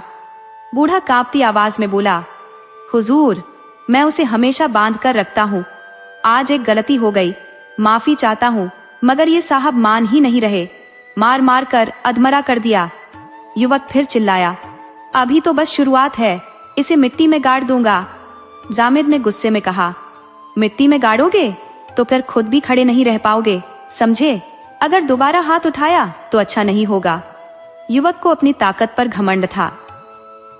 उसने फिर से बूढ़े को थप्पड़ मारने के लिए हाथ बढ़ाया, लेकिन जामिद ने बिजली की फुर्ती से उसकी गर्दन पकड़ ली। दोनों में जोरदार कुश्ती होने लगी। जामिद की ताकत भी कम न थी। युवक को जब जमीन पर पटका गया तो वह चित्त होकर गिर पड़ा। उसके गिरते ही मंदिर में तमाशा देख रहे भक्तों की भीड़ दौड़ी और चारों ओर से जामिद पर वार होने लगे। जामिद को समझ नहीं आ रहा था कि ये लोग उस पर हमला क्यों कर रहे हैं। कोई कुछ पूछने का जहमत तक नहीं उठाता। तिलकधारी युवक को सबने माफ कर दिया, लेकिन हर आने वाला जामिद पर अपना गुस्सा उतार रहा था। अंततः वह थक हार कर जमीन पर निढाल हो गया। उसके गिरते ही चारों ओर बातें शुरू हो गई। धोखा दे गया, देखी इसकी जात, इन म्लेच्छों पर कभी भरोसा नहीं करना चाहिए। कौवा आखिर कौवों के ही साथ उड़ता है। इसने हमारे भरोसे का गला घोंट दिया। जब यह यहाँ आया था, इसकी हालत किसी भिखारी से भी बदतर थी। हमने इसे सम्मान दिया, आदमी बनाया, फिर भी इसकी फितरत नहीं बदली। इनकी जात का यही तो चरित्र है। भरोसा करोगे तो पछताओगे। जामिद पूरी रात सड़क के किनारे पड़ा दर्द से कराहता रहा, लेकिन उसे मार खाने का कोई गम नहीं था, क्योंकि ऐसी पीड़ाएं वह पहले भी झेल चुका था। उसे तकलीफ सिर्फ इस बात की थी कि जिन लोगों ने कल तक उसे सिर पर बिठाया था, वही आज उसे जलील करने पर क्यों आमादा हो गए। उनकी वह सज्जनता और उदारता कहाँ खो गई। उसने तो कुछ भी गलत नहीं किया था। उसने वही किया जो किसी भी इंसान को करना चाहिए था। फिर उसके साथ इतना अन्याय क्यों? सारी रात इसी उलझन में बीत गई। सुबह होते ही उसने वहां से निकलने की ठानी। थोड़ी दूर चलने के बाद उसकी मुलाकात उसी बूढ़े से हुई। बूढ़ा उसे देखते ही बोल पड़ा, खुदा की कसम भाई, तुमने कल मेरी जान बचा ली। सुना है उन जालिमों ने तुम्हें बुरी तरह पीटा। मैं तो जैसे तैसे मौके का फायदा उठाकर भाग निकला। पूरी रात सोचता रहा कि तुम कहाँ हो। यहाँ लोग रात से ही तुम्हें खोजने में जुटे हैं। काजी साहब भी रात भर तुम्हारी तलाश में थे। फिर वह गहरी सांस लेकर बोला, कल तो हम दोनों अकेले ही थे। नमाज का वक्त था और सब लोग मस्जिद में थे। अगर जरा भी भनक लग जाती तो यहाँ हजारों लठैत पहुंच जाते और उन दुश्मनों को उनकी औकात दिखा देते। अब तो मैंने 3 और मुर्गियां पाल ली है, देखता हूँ अब वह तिलकधारी पंडित क्या करता है। काजी साहब ने साफ कहा है कि अगर वह लौंडा फिर से कोई हरकत करे तो सीधी उनके पास आओ। इस बार या तो वह बच्चा यहाँ से भागेगा या उसकी हड्डी पसली चूर चूर कर दी जाएगी। बूढ़ा उसे काजी जोरावर हुसैन के दरवाजे पर ले गया। काजी साहब वजू कर रहे थे। जामिद को देखते ही उन्होंने दौड़कर गले लगा लिया और बोले, वल्लाह तुम तो हमारी आंखों की तलाश बन गए थे। अकेले ही तुमने काफिरों की ताकत को धूल चटा दी। क्यों ना हो तुम्हारे रगों में मोमिन का खून जो दौड़ता है। इन काफिरों की औकात ही क्या है। सुना वे तुम्हारी शुद्धि करने की साजिश में थे, पर तुमने उनके सारे अरमान तहस नहस कर दिए। इस्लाम को तुम जैसे वफादारों की जरूरत है। तुम्हारे जैसा दीनदार ही इस्लाम का नाम रोशन करता है।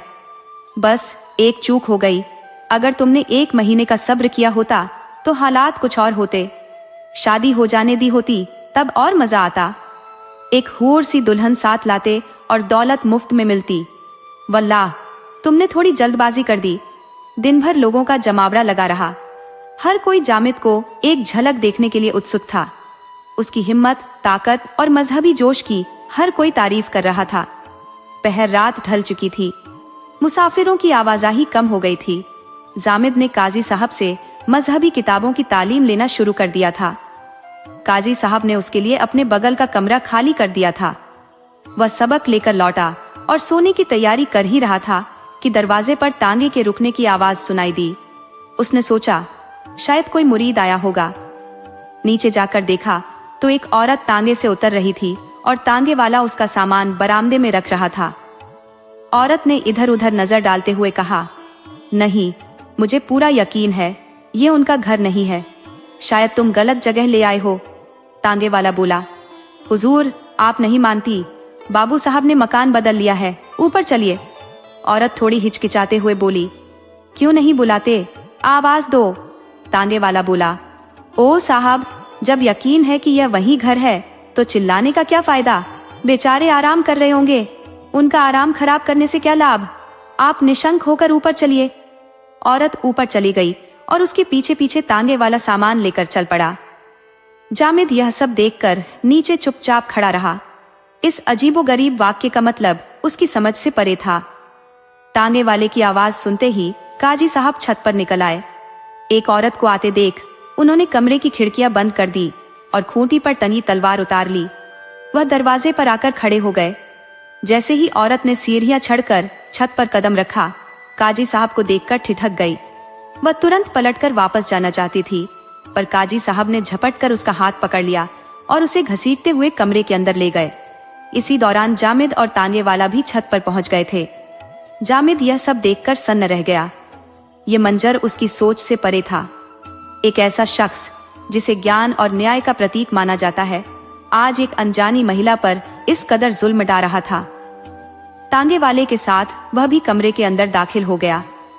काजी साहब उस महिला के दोनों हाथ पकड़कर खड़े थे। तांगे वाले ने पीछे से दरवाजा बंद कर दिया। महिला ने गुस्से से तांगे वाले को घूरते हुए कहा, तू मुझे यहाँ क्यों लेकर आया।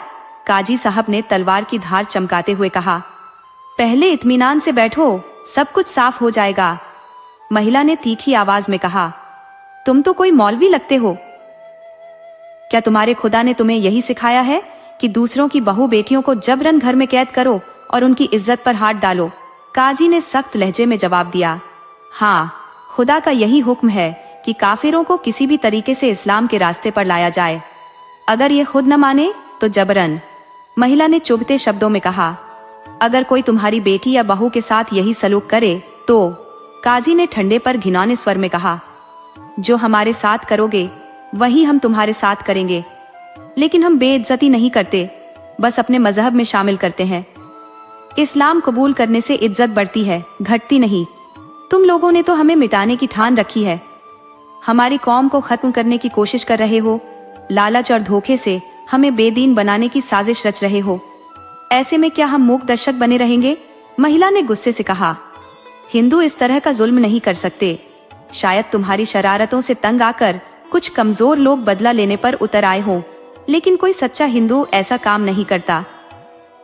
काजी कुछ पल सोचते रहे, फिर बोले, पहले यह सच है कि ऐसी हरकतें कुछ मुसलमान शहदे किया करते थे। शरीफ लोग इसे गलत समझते थे और रोकने की कोशिश भी करते थे। तालीम और तहजीब से यह बुराई खत्म हो जाती, लेकिन अब तो पूरी हिंदू कौम हमें खत्म करने पर आमादा है। ऐसे में हमारे पास क्या रास्ता बचता है? हम कमजोर हैं, इसलिए हमें अपने वजूद को बचाने के लिए छल कपट का सहारा लेना पड़ता है। लेकिन तुम्हें डरने की जरूरत नहीं।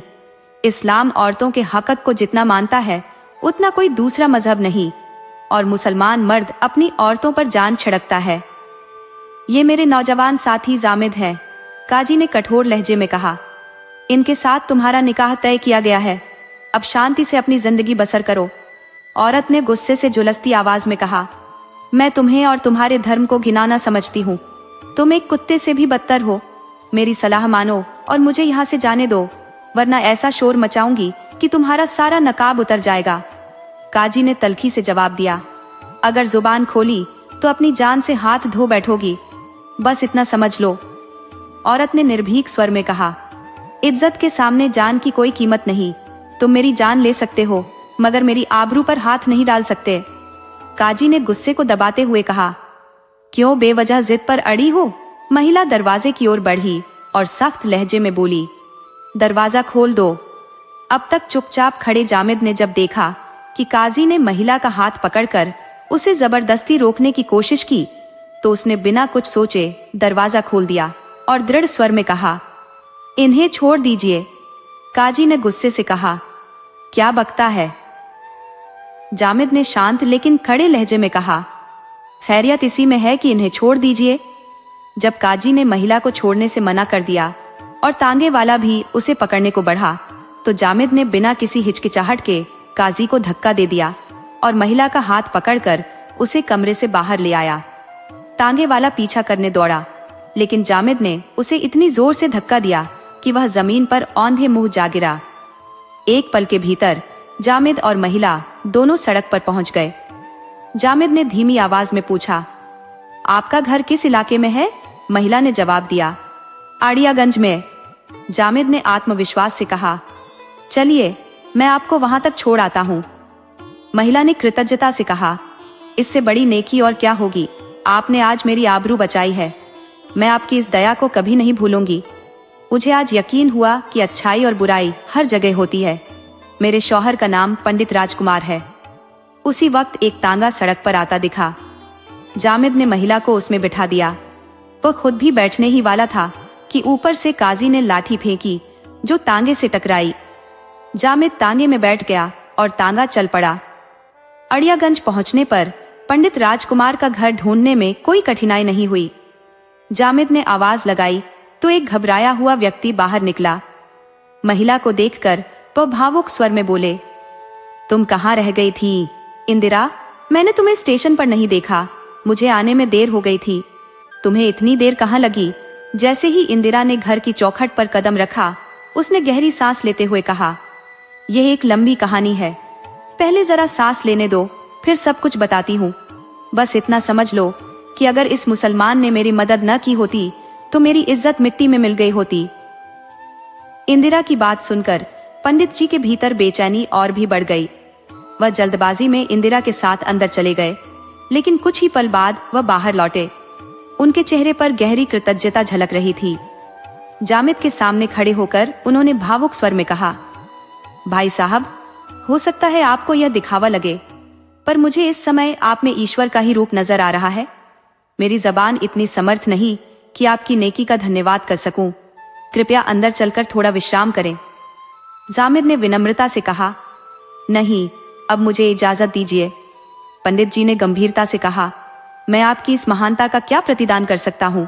जामिद ने नर्म लेकिन गहरे लहजे में जवाब दिया, मेरा आपसे यही अनुरोध है कि इस घटना का बदला किसी गरीब मुसलमान से मत लीजिएगा। यही मेरी सबसे बड़ी गुजारिश है। ये कहकर जामिद खड़ा हुआ और धीरे धीरे उस सन्नाटे भरी रात में शहर की ओर बढ़ चला। उस शहर की जहरीली फिजा में उसका दम घुट रहा था। वह जल्द से जल्द इस माहौल से निकलकर अपने गांव पहुंचना चाहता था। वह गांव जहां धर्म का मतलब सहानुभूति, प्रेम और मेलजोल था, अब उसे मजहब और उसके तथाकथित ठेकेदारों से सख्त नफरत हो चुकी थी। दोस्तों, आपको कहानी कैसी लगी? अपने सुझाव कमेंट करना न भूले। तो चलिए आज की अगली कहानी शुरू करते हैं।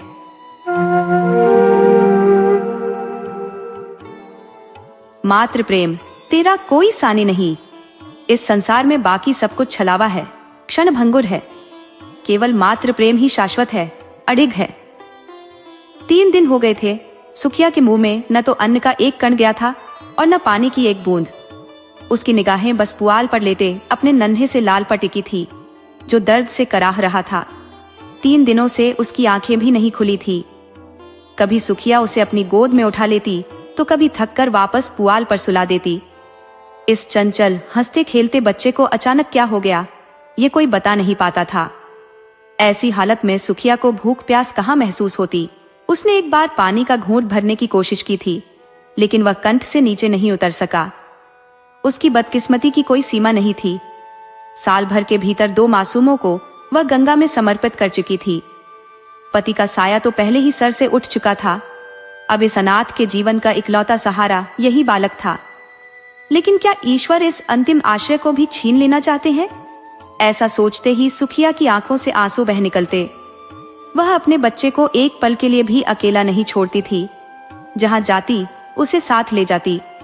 घास छीलने जाए या बाजार में बेचने, बालक उसकी गोद में ही होता। उसने उसके लिए छोटी सी खुरपी और एक नन्ही सी टोकरी बनवा दी थी। जियावन अपनी माँ के साथ घास काटता और गर्व से कहता, अम्मा, हमें बड़ी सी खुरपी दिला दो, हम बहुत सारी घास काटेंगे। तुम द्वारे पर बैठना, अम्मा, मैं सारा घास बेच लाऊंगा।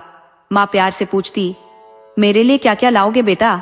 जियावन लाल लाल साड़ियों का वादा करता और अपने लिए बहुत सारा गुड़ लाने की बात करता। वही मासूम बातें अब सुखिया के दिल में कांटों की तरह चुभ रही थी।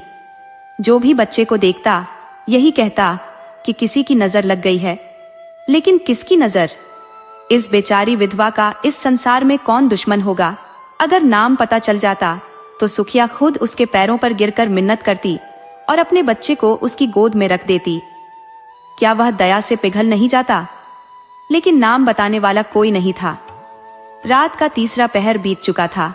चिंता और बेचैनी में घिरी सुखिया का मन बेतहाशा इधर उधर दौड़ रहा था। वह किस देवी देवता से प्रार्थना करे, किससे मदद मांगे? इसी उधेड़बुन में उसे थोड़ी झपकी आ गई। उसने सपना देखा कि उसका स्वामी आया है। वह बच्चे के सिरहाने खड़ा है, सिर पर हाथ फेरते हुए कहता है, रो मत सुखिया, तेरा लाल ठीक हो जाएगा। सपने में वह ठाकुर जी की पूजा की बात कहकर चला गया। सुखिया की आंखें खुली तो उसे यकीन हो गया कि उसके पति ही उसे दर्शन देकर गए हैं। उनके प्रेम और भरोसे से उसका मन हौसले से भर गया। उसने अपने बेटे जियावन को गोद में उठाया और आसमान की ओर देखकर बोली, हे भगवान, मेरे बच्चे को अच्छा कर दो। मैं आपकी पूजा करूंगी, मुझ अनाथ पर दया करो। जैसे ही उसने यह प्रार्थना की, जियावन ने अपनी आंखें खोली और धीमी आवाज में पानी मांगा। सुखिया दौड़कर कटोरे में पानी लाई और उसे पिला दिया। पानी पीकर जियावन ने पूछा, अम्मा, ये रात है या दिन? सुखिया मुस्कुराई और बोली, बेटा, अभी रात है। तुम्हारा जी कैसा है? जियावन ने कहा, अम्मा, अब मैं ठीक हो गया। सुखिया की आंखें खुशी से चमक उठी। भगवान करे ऐसा ही हो। कुछ खाने का मन है? उसने पूछा। जियावन ने मासूमियत से कहा, थोड़ा सा गुड़ दे दो। सुखिया ने समझाया, गुड़ अभी मत खाओ बेटा, ये तुम्हारे लिए सही नहीं है। खिचड़ी बना दूं? लेकिन जियावन ने जिद की, नहीं अम्मा, बस थोड़ा सा गुड़ दे दो, तेरे पैर पड़ता हूं। सुखिया उसके इस मासूम जिद को टाल न सकी। उसने गुड़ निकालकर उसके हाथ में दिया और जैसे ही हांडी का ढक्कन लगाने गई, बाहर से किसी ने आवाज दी। किवाड़ खोलने के लिए वह बाहर चली गई। इसी बीच जियावन ने गुड़ की 2 पिंडियां और निकालकर चट कर ली। दिन भर जियावन की तबीयत ठीक रही। उसने खिचड़ी खाई और थोड़ा बहुत घर के बाहर जाकर बच्चों को खेलते हुए देखकर मन बहलाया। सुखिया ने सोचा कि अब उसका बेटा ठीक हो गया है। उसने मन ही मन तय किया कि 2-3 दिन में जब पैसे हाथ में आएंगे तो वह ठाकुर जी की पूजा करने जाएगी। लेकिन शाम ढलते ढलते जियावन फिर से मुरझा गया। सुखिया का दिल बेचैन हो उठा। उसे लगा कि कि पूजा में देरी करने का ही नतीजा है। जल्दबाजी में उसने पूजा की तैयारी शुरू की। फूल जमींदार के बगीचे से मिल गए। तुलसी दल द्वार पर ही था, लेकिन ठाकुर जी के भोग के लिए मिठाई चाहिए थी। बिना भोग के वह गांव वालों को क्या बांटती।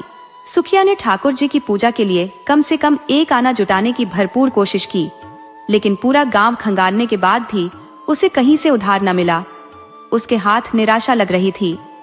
सोचती रही, हाय रे किस्मत, कोई 4 आने तक नहीं देता। आखिरकार उसने अपने हाथों की चांदी की चूड़ियां उतारी और सीधा बनिए की दुकान पर पहुंची। चूड़ियां गिरवी रखकर बतासे खरीदे और फिर जल्दी जल्दी घर लौट आई।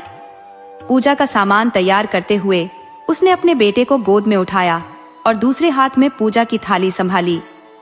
मंदिर की ओर बढ़ते हुए उसके मन में आशा और श्रद्धा का सागर लहरा रहा था। मंदिर में आरती का घंटा गूंज रहा था। 10-12 भक्त स्तुति में लीन थे। सुखिया मंदिर के सामने जाकर ठिठक गई। पुजारी ने उसे देखा और कर्कश स्वर में पूछा, क्या चाहती है रे, यहाँ क्यों खड़ी है? सुखिया ने चबूतरे पर कदम रखते हुए विनम्रता से उत्तर दिया, महाराज, ठाकुर जी से मनौती मांगी थी, पूजा करने आई हूँ। पुजारी, जो दिन भर जमींदार के असामियों की पूजा और सेवा में लगे रहते थे और ठाकुर जी की आराधना भी यंत्रवत करते थे, तुनक गए।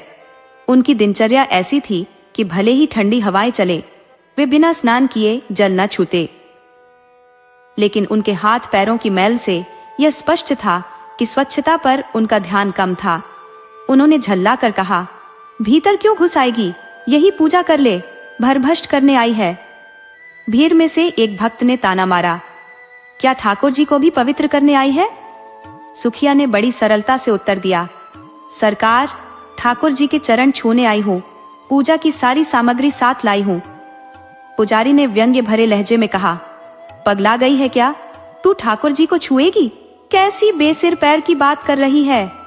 सुखिया, जिसे पहले कभी मंदिर आने का अवसर नहीं मिला था, आश्चर्यचकित होकर बोली, सरकार, ठाकुर जी तो सबके मालिक हैं, उनके दर्शन से पापी तक तर जाते हैं, मेरे छूने से उन्हें कैसे अपवित्रता हो जाएगी? पुजारी ने गुस्से में कहा, तू चमारिन है ना? सुखिया ने साहसिकता से उत्तर दिया, तो क्या भगवान ने चमारों को नहीं बनाया? चमारों का भगवान अलग है क्या? ये बच्चे की मनौती है, सरकार। इस पर वही भक्त जो स्तुति पूरी कर चुके थे क्रोध में चीख पड़े, मारो इस चुड़ैल को, भरभष्ट करने आई है, थाली वाली उठाकर फेंक दो, वैसे ही दुनिया में आग लगी है। अब चमार भी ठाकुर जी की पूजा करेंगे तो धरती रसातल में चली जाएगी। दूसरे भक्त ने व्यंग्यपूर्ण स्वर में कहा, अब तो ठाकुर जी को चमारों के हाथ का भोजन भी करना पड़ेगा। लगता है प्रलय अब बहुत दूर नहीं। सर्द हवा चल रही थी, सुखिया कांप रही थी और धर्म के ठेकेदार अपनी खोखली बातें कर रहे थे। उसका बच्चा ठंड से सिकुड़कर उसकी छाती में दुबका जा रहा था, लेकिन सुखिया अपने स्थान से तस से मस होने का नाम नहीं ले रही थी। ऐसा प्रतीत हो रहा था कि उसके पैर जैसे जमीन में धंस गए हों। उसके मन में बार बार यह विचार उठता कि जाकर ठाकुर जी के चरणों में गिर पड़े। क्या ठाकुर जी केवल इन अमीरों के हैं? हम गरीबों का उनसे कोई नाता नहीं? लेकिन भय भी था कि अगर इन लोगों ने सच में उसकी थाली फेंक दी तो क्या करेगी? यही सोचकर वह खुद को रोक लेती। अचानक उसके मन में एक तरकीब आई। वह कुछ दूर हटकर एक पेड़ के नीचे अंधेरे में छिप गई और भक्तों के जाने का इंतजार करने लगी। आरती और स्तुति के बाद भक्तगण देर तक श्रीमद् भागवत का पाठ करते रहे। इधर पुजारी चूल्हा जलाकर खाना पकाने में जुट गए। चूल्हे के सामने बैठकर हूं हूं की आवाज निकालते और बीच बीच में कुछ कटाक्ष भी करते। 10 बजते बजते कथा समाप्त हुई और सभी भक्त धीरे धीरे अपने अपने घर लौट गए। अब मंदिर में केवल पुजारी रह गए। इस अवसर को देखकर सुखिया फिर मंदिर के बरामदे के सामने जाकर खड़ी हो गई। पुजारी, जो भोजन पकाते हुए मधुर गंध और स्वाद की कल्पना में मग्न थे, ने आहट पाकर सिर उठाया। सुखिया को देखकर चिढ़कर बोले, तू अभी तक यहीं खड़ी है, क्यों नहीं गई? सुखिया ने अपनी थाली जमीन पर रख दी, हाथ जोड़कर और आंखों में करुणा भरकर बोली, महाराज जी, मैं अभागन हूँ, ये बालक ही मेरा सब कुछ है, उस पर दया करो। 3 दिन से इसने कुछ नहीं खाया, आप पर बड़ा उपकार होगा महाराज जी। कहते कहते उसकी आंखों से आंसू बहने लगे। पुजारी स्वभाव से दयालु थे, लेकिन चमारिन को ठाकुर जी के पास जाने देना उनके लिए असंभव था। उन्हें भय था कि ऐसा करने से ठाकुर जी कहीं कुपित होकर पूरे गांव का विनाश न कर दे। आखिर उनके भी अपने परिवार और बच्चे थे। पुजारी बोले, घर जाकर भगवान का नाम ले, तेरा बालक ठीक हो जाएगा। ये तुलसी दल ले जा, बच्चे को खिला देना और चरणामृत उसकी आंखों में लगा देना। भगवान चाहेंगे तो सब अच्छा होगा। सुखिया ने गिड़गिड़ाते हुए कहा, महाराज जी, ठाकुर जी के चरणों में झुकने भी नहीं दोगे? बड़ी दुखी हूं। उधार लेकर पूजा का सामान जुटाया है। मैंने कल रात सपना देखा था कि ठाकुर जी की पूजा से मेरा बच्चा ठीक हो जाएगा। इसी उम्मीद में दौड़ी चली आई हूं। मेरे पास 1 रुपया है, वह ले लो, पर मुझे बस एक बार ठाकुर जी के चरणों में गिरने दो। ये सुनकर पंडित जी कुछ पल के लिए विचलित हुए, लेकिन अपने अज्ञान और धर्मभीरुता के कारण खुद को संभाल लिया। बोले, अरे पगली, ठाकुर जी भाव के भूखे हैं। ये नहीं देखते कि कौन उनके चरणों पर गिर रहा है? सुना नहीं, मन चंगा तो कठौती में गंगा। भक्ति मन से होती है, चरणों पर गिरने से कुछ नहीं होता। मेरे पास एक जंतर है, इसका दाम तो ज्यादा है, पर तुझे 1 रुपए में दे दूंगा। इसे बच्चे के गले में बांध देना, सुबह तक तेरा बच्चा खिलखिलाने लगेगा। सुखिया ने व्याकुल होकर कहा, मुझे ठाकुर जी की पूजा तो करने दोगे? पुजारी ने गंभीरता से जवाब दिया, तेरे लिए यही पूजा बहुत है। सोच, जो बात कभी नहीं हुई, अगर आज मैं वह कर दूं और गांव पर कोई आफत आ जाए तो क्या होगा? तू यह जंतर ले जा, भगवान चाहेंगे तो रात भर में तेरा बच्चा ठीक हो जाएगा। इसे किसी की बुरी नजर लग गई है, वैसे भी बड़ा चंचल लगता है। सुखिया ने दुखी स्वर में कहा, जब से इसे बुखार है, मेरा चयन छिन गया है। पुजारी ने दिलासा दिया, बड़ा होनहार बालक है, भगवान इसे ठीक कर देंगे तो तेरे सारे दुख मिट जाएंगे। ये यहाँ खेलने आता था, 2-3 दिन से नहीं दिखा, तभी समझा था कुछ गड़बड़ है। सुखिया ने सवाल किया, पर इसे बांधूंगी कैसे महाराज? पुजारी ने सुझाया, मैं इसे कपड़े में बांध देता हूँ, बस गले में पहना देना। अब तो इस समय नया कपड़ा कहाँ खोजेगी? सुखिया के पास 2 कड़े थे जो उसने गिरवी रखे थे।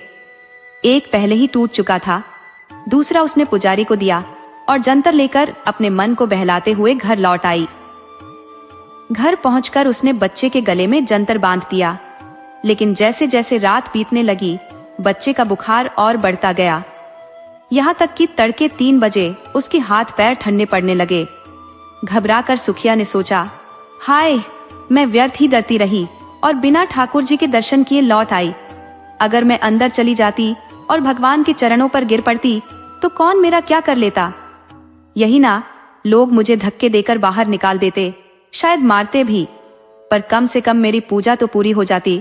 अगर मैं ठाकुर जी के चरणों में बच्चे को लिटा देती और अपने आंसुओं से चरणों को भिगो देती, तो क्या दयालु भगवान मुझ पर कृपा नहीं करते?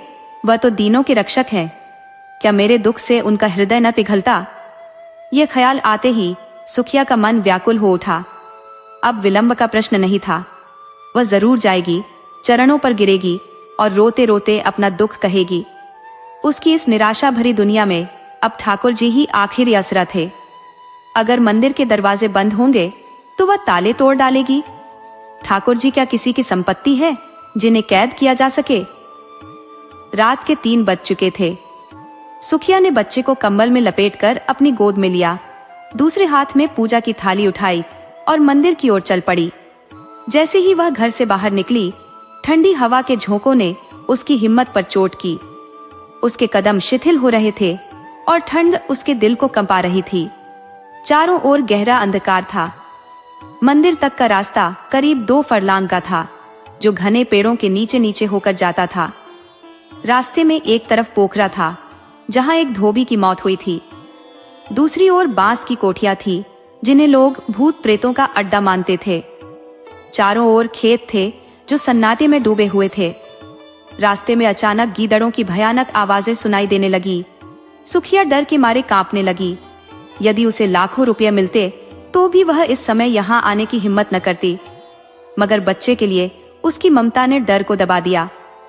वह बुदबुदाती जा रही थी, हे भगवान, अब बस तुम्हारा ही सहारा है। मंदिर पहुंचते ही उसने लोहे की जंजीर टटोली। दरवाजे पर ताला जड़ा हुआ था। पुजारी जी बरामदे से लगी अपनी कोठरी में बंद सो रहे थे। चारों ओर सन्नाटा था। सुखिया ने नीचे से एक ईंट उठाई और ताले पर जोर जोर से मारने लगी। पता नहीं उसके नाजुक हाथों में इतनी ताकत कहां से आ गई थी। कुछ ही प्रहारों में ताला और ईंट दोनों टूटकर गिर पड़े। सुखिया ने झट से दरवाजा खोला और अंदर जाने लगी। तभी पुजारी हड़बड़ाते हुए बाहर निकल आए। उन्होंने चोर चोर चिल्लाते हुए गांव की ओर दौड़ लगा दी। जाड़े के मौसम में लोग आधी रात के बाद ही जाग जाते हैं। शोर सुनकर कई लोग लालटेने लेकर दौड़ पड़े और चिल्लाने लगे, कहाँ है, कहाँ है, किधर गया? पुजारी, मंदिर का दरवाजा खुला पड़ा था। मैंने भीतर से खटखटाने की ध्वनि सुनी। अचानक सुखिया बरामदे से निकलकर चबूतरे पर आ खड़ी हुई और बोली, चोर नहीं हूं, मैं हूं। ठाकुर जी की पूजा करने आई थी। अभी तो भीतर कदम भी नहीं रखा और आप लोग हो हल्ला मचाने लगे। पुजारी ने गंभीरता से कहा, यह तो अनर्थ हो गया। सुखिया ने मंदिर में प्रवेश करके ठाकुर जी को अपवित्र कर दिया। इतना सुनते ही भीड़ क्रोध में उबल पड़ी। कुछ लोग झल्लाए हुए उसकी ओर दौड़े और उस पर लात घूंसे बरसाने लगे। सुखिया अपने एक हाथ से बच्चे को कसकर थामे हुए थी और दूसरे हाथ से उसकी रक्षा का प्रयास कर रही थी। अचानक एक बलिष्ठ ठाकुर ने इतनी जोर से धक्का दिया कि बच्चा उसके हाथ से छूटकर जमीन पर गिर पड़ा। लेकिन बच्चा न रोया, न चीखा और न ही सांस ली। सुखिया भी जमीन पर गिर पड़ी थी। जब वह लड़खड़ाते हुए उठी और बच्चे को गोद में लिया तो उसके चेहरे पर नजर पड़ी। ऐसा प्रतीत हुआ जैसे पानी पर परछाई तैर रही हो। उसके मुंह से एक दारुण चीख निकल पड़ी। उसने बच्चे का माथा छू कर देखा। उसका पूरा शरीर ठंडा हो चुका था। सुखिया ने एक गहरी सांस ली और खड़ी हो गई। उसकी आंखों में आंसू नहीं आए। उसका चेहरा क्रोध की ज्वाला से लाल हो उठा। उसकी आंखों से जैसे अंगारे बरसने लगे। दोनों मुट्ठियां भींच गई। दांत पीसते हुए उसने कहा, पापियों, मेरे बच्चे की जान लेकर अब दूर क्यों खड़े हो? मुझे भी उसके साथ क्यों नहीं मार डाला? मेरे स्पर्श से ठाकुर जी अपवित्र हो गए। पारस पत्थर को छूकर लोहा सोना बन जाता है, लेकिन पारस खुद लोहा नहीं हो सकता। मेरे छूने से ठाकुर जी अपवित्र हो जाएंगे? जब मुझे बनाया तो छूट नहीं लगी थी। लो, अब कभी ठाकुर जी को छूने नहीं आऊंगी। उन्हें ताले में बंद करके रखो, पहरेदार बिठा दो। हाय, तुम्हारे भीतर दया का लेश मात्र भी नहीं है। तुम इतने कठोर हो कि बाल बच्चों वाले होकर भी एक अभागी मां पर तरस नहीं खा सके, और फिर भी धर्म के ठेकेदार बनते हो। तुम सब हत्यारे हो, निपट हत्यारे। डरो मत, मैं थाना पुलिस के पास नहीं जाऊंगी। मेरा न्याय भगवान करेंगे। अब मैं उन्हीं के दरबार में गुहार लगाऊंगी। उसके तीखे शब्द सुनकर कोई कुछ नहीं बोला, मानो सब पत्थर की मूर्तियों में बदल गए हो। इतनी देर में पूरा गांव वहां इकट्ठा हो गया था। सुखिया ने एक बार फिर अपने बेटे के मुंह की ओर देखा। उसके मुंह से निकला, हाय मेरे लाल, और वह बेहोश होकर वहीं गिर पड़ी।